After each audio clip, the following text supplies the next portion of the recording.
देखिए, जो हमारे देश में जो गंदगी फैला रहे हैं, जो हिंदू मुस्लिम और भेदभाव की बात करते हैं, हिंदू मुस्लिम सौहार्द को बिगाड़ने की कोशिश करते हैं, उसकी हम कड़ी कड़ी निंदा करते हैं।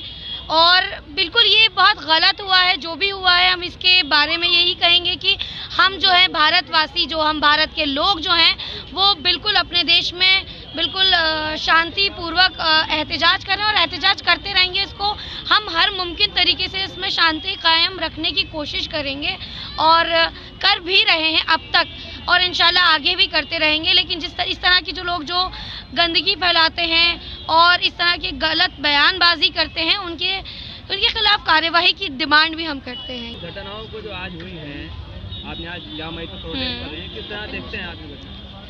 हम इस तरह देखते हैं कि जो हमारा एक प्रोटेस्ट शांतिपूर्वक जा रहा है, उसका एक गंदी शक्ल बनाने की कोशिश हो रही है। जाफराबाद में भी सब कुछ शांतिपूर्वक था। कपिल मिश्रा जी ने आके उन्हें उकसाया कि वो उस पर रिएक्ट करें या दंगा भड़काएं। देखिए, वो हिंदू मुस्लिम भी भड़का रहे हैं और दंगा भी भड़का रहे हैं। हम इन दोनों ही चीज़ों की निंदा करते हैं। इलेक्शन से पहले भी उनके बयान आए थे, अब दोबारा उन्होंने उस जगह पे जाकर बयान दिया है। उसके बाद उन्होंने धमकी भी दी है कि अगर ये खाली नहीं होता है तो फिर हम दिखाते हैं हम क्या करेंगे।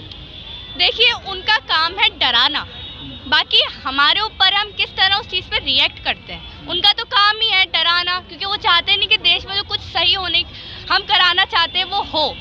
अब बाकी हम पे डिपेंड करता है, हम नहीं डरने वाले, क्योंकि हम कुछ गलत कर ही नहीं रहे हैं ना। हम जो कर रहे हैं कानूनी कर रहे हैं। आप देखिए कि कहीं ना कहीं इस चीज़ के तार जुड़े हुए हैं।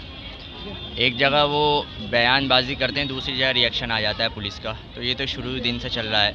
उन्होंने कहा है कि हम कुछ लोग माहौल को बिगाड़ने की कोशिश कर रहे हैं। आप ये बताइए, हम संविधान हाथ में लेके, देश का तिरंगा हाथ में लेके, जो कि देश की शान है, देश की पहचान है, बाबा साहब अम्बेडकर की फ़ोटो लेकर के, गांधी जी की फ़ोटो लेकर के अहिंसक का जो है हम बात कर रहे हैं, प्यार मोहब्बत का एक पैगाम दे रहे हैं, उसको ये लोग कहते हैं कि माहौल बिगाड़ने की कोशिश की जा रही है।